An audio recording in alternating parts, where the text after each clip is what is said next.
We're going to import our seasonal sales data and take a look at it. We've got our sales. I believe these are supposed to be sales for a pizza restaurant across 6 years. So we've got a time index going from 1 up to 24. This is measuring the first quarter of the data set, second quarter of the data set, third quarter of the data set, fourth, fifth, up to 24th. We might want to include this in order to see if sales change over time, if there's a general increase in sales across time. Let's skip quarter for now and look at competitors. This is the number of competitor pizza stores in our town. You might, if you're very observant, see something a little bit strange here. We've got the values for this being 3, 2, 3 as one store it looks like goes out of business and then a new store pops up to be a competitor for us. But we've got this strange quarter 3 of our second year with 2.5 competitors. My guess is that what's happened here is that one competitor store went out of business halfway through this quarter, and so whoever was building this data set coded that as 2.5 competitors. Finally, let's look at quarter. We've got quarter running Q1, Q2, Q3, Q4, and then repeating Q1, Q2, Q3, Q4 all the way through our data.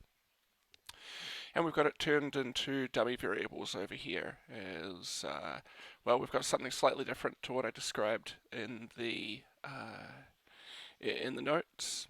We've got quarter 4 being our omitted category here. So all of our interpretations of coefficients would be with reference to that omitted category, quarter 4. Well, let's have a look at our regression equation and see what we get. Sales is our dependent variable. We're going to put time in to capture a time trend in sales. We'll put competitors in to measure the effect of the number of competitors, and then we'll put quarters in as dummy variables. Go to effects here, add each of them in as a main effect, and hit run.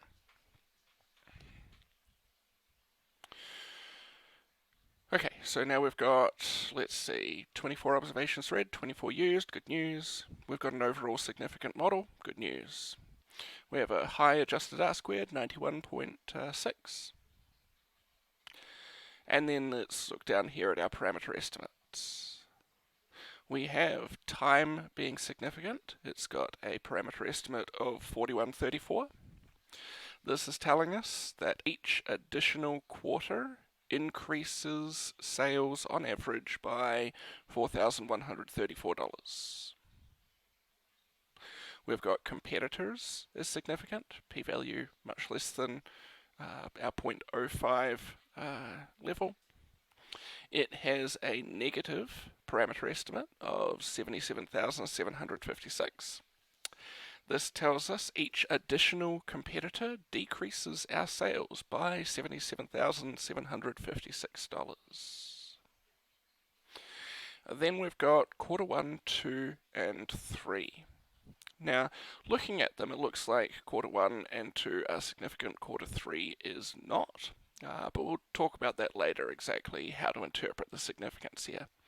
For now, let's jump ahead and assume that we've decided that quarter is significant. How would we interpret this? Well, remember this is with reference to our base category quarter 4. Quarter 1 has a parameter estimate of 36,791. This tells us that sales are on average 36,791 higher in quarter 1 than in a corresponding quarter 4. Quarter 2's parameter estimate is minus 22,696. In quarter 2, sales are $22,696 less on average, holding constant the effect of time and of competitors. Quarter 3 sales are $10,268 lower than quarter 4, again, holding constant the effect of time and number of competitors. Okay, let's keep those numbers in mind, 36,000 minus 22 minus 10,000, and let's re-estimate this without using those dummy variables, or at least without explicitly creating them. We're going to use the same HP linear regression. Sales is our dependent variable, time and competitors are explanatory effects, but now we'll put quarter in as a classification variable. For effects, we'll choose all three, add them in, press run. What do we get? The same answers. You see here that it's chosen quarter 4 as its omitted category. Quarter 1 gets sales 36,791 more than quarter 4.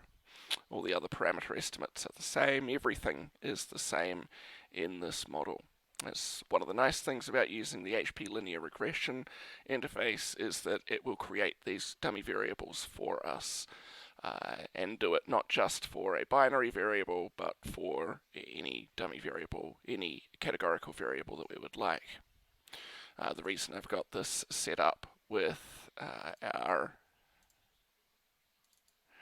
these dummy variables is if you wanted to run anything within the linear regression interface, you'd now be able to do it because you have separate dummy variables for quarter 1, 2, and 3, separate numerical variables for those, since the linear regression interface will only accept numerical variables, not categorical variables like quarter, Q1, 2, 3, and 4 here.